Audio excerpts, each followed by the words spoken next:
Breaking news చూస్తున్నాం. Visakha RK beach Kalimata ఆలయం దగ్గర ప్రమాదం జరిగింది. స్నానానికి వెళ్లి అలల్లో కొట్టుకుపోయాడు ఓ యువకుడు. స్నేహితులు నిఖిల్ తో కలిసి సముద్ర స్నానానికి వెళ్లిన తాటిచిట్లపాలెంకు చెందిన మణిద్వీప్ అలల్లో కొట్టుకుపోయాడు.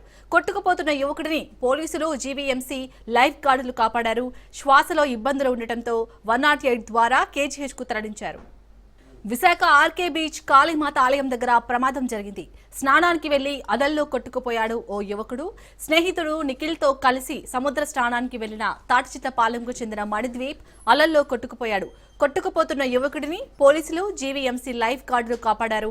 శ్వాసలో ఇబ్బందులు ఉండటంతో 108 ద్వారా కేజీహెచ్ కు తరలించారు. రైట్ ఇదే అంశానికి సంబంధించి పూర్తి డీటెయిల్స్ మా ప్రతినిధి సూర్యప్రకాష్ అందిస్తారు. సూర్యప్రకాష్, ప్రజెంట్ మణిద్వీప్ పరిస్థితి ఏ విధంగా ఉంది? విషయాన్ని ప్రస్తుతానికైతే మణిద్వీప్ యొక్క పరిస్థితి బాగానే ఉందనే విషయాన్ని అయితే వైద్యులైతే ధృవీకరిస్తున్న పరిస్థితి ఉంది. విశాఖపట్నం ఆర్కే బీచ్ కాళీమాత ఏదైతే ఉంటుందో దాని ఎదురుగా అయితే బీచ్ ప్రాంతంలో ఇద్దరు పిల్లలు కూడా ఆడుకోవడానికి అయితే ఆ పరిసర ప్రాంతాల్లోకి వెళ్ళి రావడం అయితే ఉంది. అది వెళ్లే సమయంలో మణిద్వీప్ అలానే నిఖిల్ ఇద్దరు కలిసి ఆడుకుంటున్న సమయంలో మణిద్వీప్ కాస్త ముందుకు వెళ్తున్న పరిస్థితిలో అయితే బీచ్ ఆ అలల తాకిడిని తట్టుకోలేక ప్రస్తుతం ఏదైతే తుఫాన్ ప్రభావం ఉందో ఆ సమయంలో ఈ అలల తాకిడి అత్యధికంగా ఉండడంతో పూర్తిగా కొట్టుకుపోయిన పరిస్థితి ఉంది. అది వెంటనే గమనించిన స్థానికంగా పాటు ఎవరైతే అక్కడ సిబ్బంది ఉన్నారో వాళ్ళు రక్షించిన పరిస్థితి ఉంది. అదే సమయంలో మణిద్వీప్ శ్వాస తీసుకునే దీంట్లో అయితే కాస్త ఇబ్బందులు ఎదుర్కోవడంతో అయితే వెంటనే అప్పటికప్పుడే దగ్గరలో ఉన్న కేజీహెచ్ కి అయితే 108 లో తీసుకెళ్లిన పరిస్థితి కనిపిస్తుంది.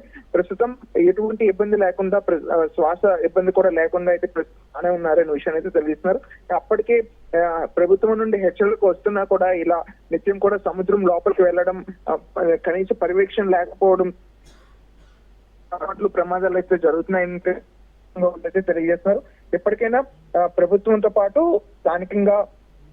స్థానికంగా ఉన్న అధికారులు వాళ్ళ పేరెంట్స్ కూడా పిల్లలు రాకపోకలను అయితే గమనిస్తూ అలా ఎప్పటికప్పుడు ఒంటరిగా అయితే బీచ్లకు వెళ్ళొద్దనే విషయాన్ని అయితే తెలియజేసి యువకులను అయితే మరీ భద్రంగా ఉండే విధంగా అయితే చర్యలు తీసుకునేలాగైతే కోస్టల్ గార్డ్ ఎవరైతే లైఫ్ గార్డ్స్ ఉంటారో వాళ్ళైతే సూచిస్తున్న పరిస్థితి. కానీ దీన్ని ఎవరు పట్టించుకోకుండా ఇలా లోపలికి వెళ్లడం వల్ల ఈ ప్రమాదాలు జరుగుతున్నాయని అయితే ఆ స్థానికంగా ఉండే వాళ్ళైతే తెలియజేస్తున్నారు. ఈ తుఫాన్ ప్రభావం కావడంతో ప్రస్తుతం పర్యాటకంగా సంబంధించి బీచ్లన్నింటిని కూడా మోసిన పరిస్థితి ఉంది. కానీ అయినా సరే కొంతమంది వెళ్లే ప్రయత్నం చేస్తున్నారు. కానీ ఎప్పుడు ఎక్కడైనా ఎవరు వెళ్లకుండా ఉండేందుకైతే దీనిపైన తగు చర్యలు తీసుకోవాలని అయితే స్థానికంగా అధికారులు అయితే తెలియజేసిన పరిస్థితి కనిపిస్తుంది.